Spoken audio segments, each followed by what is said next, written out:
Yes. hmm I just got here to the study room and I thought we should look at these federal guidelines again for different types of, well, of crimes, really. These are federal crimes. Mm. Uh, I know that when I mentioned the enforcement of the court rules, yeah, for the indigent, yeah, and then the requirements of state law of having proof of service before having court hearings, yes, so that the indigent individual named as the respondent, yes, as if the actual assets really matter. For a person named as a respondent, I mean, how many judges, when you petition a court and you name yourself as a petitioner, yes, ask the petitioner, well, is the respondent going to have enough money to get his own attorney because you, as the petitioner, yes, you should have to prove that you do have assets to be able to pay for an attorney. Yes. Now, it seems somewhat discriminatory that petitioners are not required to have an attorney at the time of petitioning for a protection order. Yes.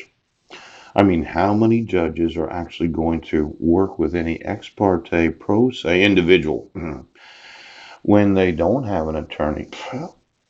Now, just mentioning some of the federal laws that we're going to go through today. Yes. It seemed to me that this idea of pro se litigants using the individual courts, yes, for whatever reason, I guess there needs to be a federal law that you as an individual in the United States cannot use any court right now. As a citizen of the United States, we all are going to have attorneys represent us.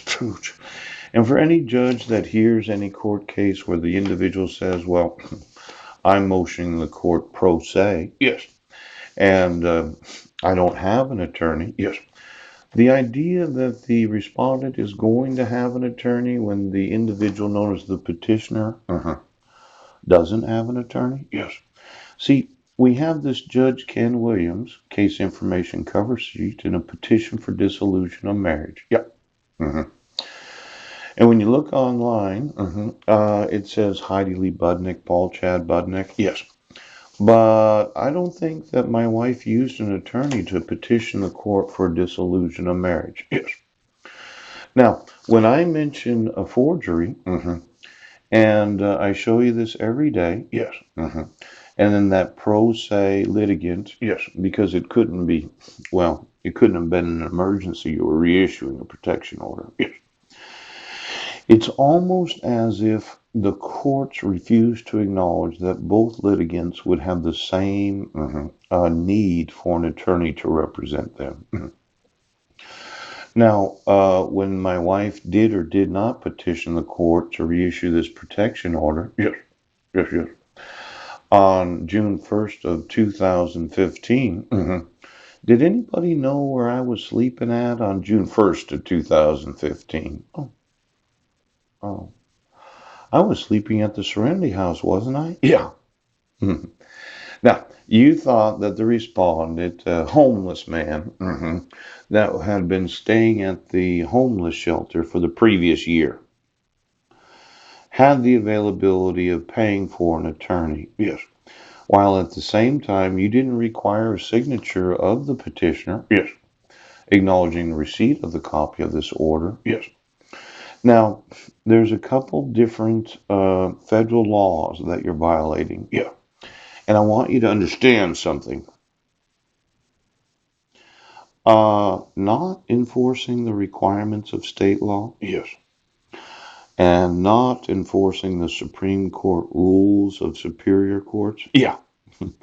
Now you're violating federal laws, and we're going to talk about right now exactly what I'm going to do to you. Yes. See, the whole idea was, yep, I can't do anything.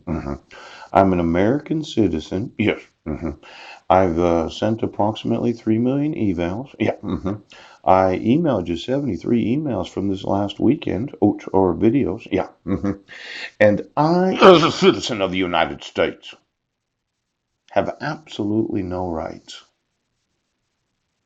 You know, for every time I printed off the emails that I had sent today, Yes. and you said, well, he just can't do anything. It reinforces my belief Yes. that I'm not just going to do anything. No. I'm going to make absolutely sure you go to prison. Now, these federal laws, known as kidnapping, abduction, or unlawful restraint, Yes. there seems to be a reluctance on the part of the United States federal government to prosecute. Now, when are you airbrains Yes. going to get it into your brain Yeah. that these forgeries are not lawful? You cannot use a forgery in any law of the United States. Now, let's see. Heidi Lee Budner. Oh, did you employ a forensic handwriting? You're just jerking around again today. Just trying to anger me because you find it humorous. Yes. Because of the perverse sadomasochistic sense of humor of those in law enforcement. You just love getting